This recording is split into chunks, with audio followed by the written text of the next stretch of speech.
What's going on, everyone, and welcome to Movie Emporium's TV review of Snowpiercer Season 2, Episode 1, The Time of Two Trains. Now, before we begin, hey, if you like my channel, awesome, hit the subscribe button to join Movie Emporium, hit that notification bell at the top to find what's coming next. If you like the video, awesome, hit that like button, and comment below on any video you watch, including this one. So here we are, 6 months later, and we finally are talking about Snowpiercer Season 2, Episode 1. As you know, if you watch my reviews, I was a huge fan of Season 1. I thought it went from being mediocre to one of the best TV series of the year. Even though I've only seen a few TV series, this is one of my favorites. And it showed you the battle of basically the poor class, the unrepresentative class that was basically in charge by Daveed Diggs' character, Andre Layton, and they're kind of tasked to kind of take over the train to restore democratic peace, and they went up against a person named Melanie, who of course is played by Jennifer Connelly. And we had all these cool characters. We had, you know, the Bastille character, the Ruth character,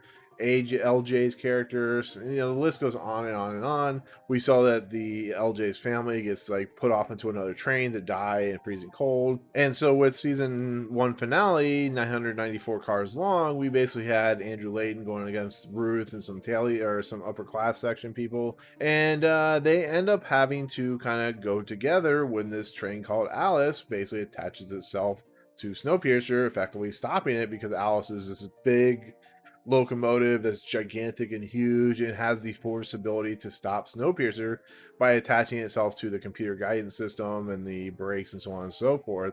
And we basically get Jennifer Connelly's Melanie's daughter, who basically represents Wilford. And though we don't see Wilford until we get to the teaser for season 2, she basically has demands, and that's where the TV series ends. It actually also ends with Melanie walking down all 994 cars to get back to the original location of the Snowpiercer train. And in essence, that was the end of season 1. So with that said, here we are with season 2, and it literally takes place right after season 1. Melanie's basically outside. She is trying to do everything in her power to get the basically Alice car disconnected from Snowpiercer. Snowpiercer is basically met with demands that they have to give all this food within 12 minutes, or Snowpiercer will freeze to death, to Wilford's car and stuff like that. And it basically boils down to Melanie ends up on Alice. She puts a detonator on the locking mechanism of Alice in case Wilford basically disconnects and kind of leaves Snowpiercer to basically rot and freeze to death. And in the process, they get all the food, they get all the items except for morphine, which has been used in the battle. That was in season 1. And so we have the Andre Layton crew and all them. They're doing what they're doing. And basically this first episode mainly focuses on the character of Melanie and her daughter Alex, who's played by Rowan Blanchard. And Alex is somebody who really hates her mom because she felt like that she had basically left her to die and stuff like that, and that's not actually what happened. That's not what Melanie was trying to do. And she's almost been brainwashed by Wilford, who in this series is played by none other than Shaun. And it's basically the Melanie character trying to eke herself back in Alex's life, trying to get her to realize that Wilford's not a good person and so on and so forth. But with that said, she has to be confronted with Wilford again. She has to confront the fact that Wilford is now attached to the train and has all these people's lives in the balance of his power. And we get the deliciousness of Shaun as Wilford. He's a great, antagonist. He's a character that's going to have a very interesting arc throughout this entire season. We'll see how long he lasts in this season if he goes further and whatnot. I think he was played by Ed Harris in the movie. And we get to see his lifestyle. It's a very rich style lifestyle. He's sitting in a tub at one point with cucumbers on his eyes and stuff like that, and it's a very kind of fun, kind of meaty, chewing, singing role that Shaun has taken on, which he's known for doing. And it's more of just a kind of back and forth between the two. Just Wilford wants Snowpiercer, he wants what was taken from him, or what he believes was taken from him, and he is mad. He really is. He's mad at Melanie. He's mad at what she did to him. He basically turned Alex against her and stuff like that. So it's really interesting to see the kind of story play out as we see the characters start to kind of combine to one another. And then it gets to the very end where we have the basically through this episode as well, we have the tail section, which includes Andrew Layton, who now has revealed that him and Zara are having a baby, so she gets moved up to first class just to be safe. We basically have him and Pike, the character played by Stephen Ogg, basically protecting Snowpiercer in case there's another attack from Wilford's train. But they decide they're going to attack like they did in the first episode of season 1, which is a little kind of the fact they put that back in the story is like, you couldn't have done something else. You had to do another failed attempt to try and take over a train that's definitely more powerful than you, because they have this guy named Icy Bob, who's played by the stunt double of Colossus and Deadpool.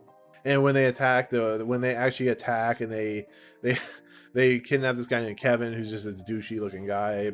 Basically, they fail in their mission to take over the train. Icy Bob gets the upper hand, kills a couple guys, and then they basically effectively are dooming themselves to die. But that's when, of course, the whole concept of what Melanie was doing in the beginning of the episode, where she put that sticky grenade up against the mechanism of the train that's the connecting piece. And when Wilford gets a hint of what's going on, he decides he's going to disconnect the train. And in the process, it causes the explosion, and therefore the trains can no longer disconnect, which means the trains are forever connected, which means why the episode is called the Tale of Two Trains, or the Time of Two Trains, and so on and so forth. Basically, that's the entire gist of the episode. It's basically the continuation of the first episode. It doesn't really move the plot too much forward, but it starts to set the chess piece for this season, which is going to see the tail section, or which is going to see Snowpiercer versus Wilford. The idea of what Snowpiercer is going to do with Andre Layton at the helm. He's basically enacted martial law to keep everything in check. But basically, we're going to see how he's going to maneuver himself. And this is a guesstimate what I think is going to happen, where he's going to basically chess piece himself and the pieces around him, try and take over, similar to like Walking Dead did with Negan, where they're going to try and realign everything back to what it was before the beginning of season 2. And it's a good episode. LJ pops up for a second. She's like crazy now, which is going to be an interesting take. It's probably going to be something that comes to effect later in the season, just the simple fact that she's crazy. It's like Sam, the head of the security force, is with him and Bess, and they're kind of, they're more not as big characters as they were in the first season, but I think Bess has become like one of the major points of the character, or points of the episodes. But it's an interesting episode because, like I said, it has to kind of link between the two seasons, but the fact that it takes place right after the first season kind of makes it like a shifting point to where we're going to see like the season start going like this and kind of go to where it ends up, if they make it to a third season, which I believe they will. If the last season is any indication of how popular this series was for the for TNT. But it's continuing kind of the upward trend of this series. I hope people are watching it because it's a fun series. I think it's a series that's kind of controversial in the fact that it's based off the Bong Joon-ho movie, as well as the famous comic. It's a series that Scott Derrickson was not too happy with, that he kind of dropped out the project because he was supposed to originally develop as a producer, which he's still a producer, but it's an executive producer. Graham Mason and Jason Friedman wrote the script for this, so it's really interesting to see. Like I said, it's not the strongest episode of the series. I'm going to give it like an 8 out of 10, but I think there's a lot of good stuff in here between like Icy Bob and the whole fact that we have Sean Bean, who is doing just as good a job as Sean Bean can do for these types of things. So if he dies in the series, it'll be glorious, I'm sure, if he dies or whenever he dies or whatever. The CG that they show at the beginning is much more well paced and done. I think I like how at the beginning of each of these series and the end of the series, I'm assuming it's going to happen at the end of the next series, this series too, is the kind of animation style that they're using, a very kind of just pencil and drawing. It's a very cool, like, I want to say watercolor type of look to it, and you get that here. You get Andre Layton's commentary and stuff like that, like you got in the last season. And yeah, like I said, it's just a continuation of the last season's season finale, and it gives us the kind of the chess pieces and where they're starting to place. And like I said, things will happen that completely take me off guard, like it did last season. There'll probably be people that were in the first season that die in the second season, and I think LJ's character is going to have a main kind of, if you have a person that kind of puts the pole in the wheel as it's turning, and it kind of tosses the train over or whatever. So but yeah, like I said, 8 out of 10. It's a good episode. It really is a good start to the season. Has a lot of good action. We get to see the effects of the cold through the Melanie's freezer burns. There's a couple of doctors in here which are, I want to say, straight out of Brazil. They're really strange and really like offbeat, but the technology that you see on the train Alice is much more advanced, and it's like a David versus Goliath. So you see like these people holding sticks and so on and so forth, and then there's somebody like more technologically advanced, like Bob, Icy Bob and stuff like that. So, but that's it. That's going to be my take on this first episode of Snowpiercer season 2, which is, like I said, the time of two trains. I'm really excited to see where the series will go, and yeah, that's the first episode of the series for season 2. So anyways, let me know in the comments below what you thought of the first episode. Did you like it? Did you not like it? What was your initial thoughts, of the first season? Are you really excited for the second season, all that good stuff? But otherwise, if you like what you see on my channel, hit the subscribe button to join Movie Emporium, hit that notification bell at the top to find what's coming next. If you like this video, as always, hit that like button, and we'll see you guys on the next video. Peace out.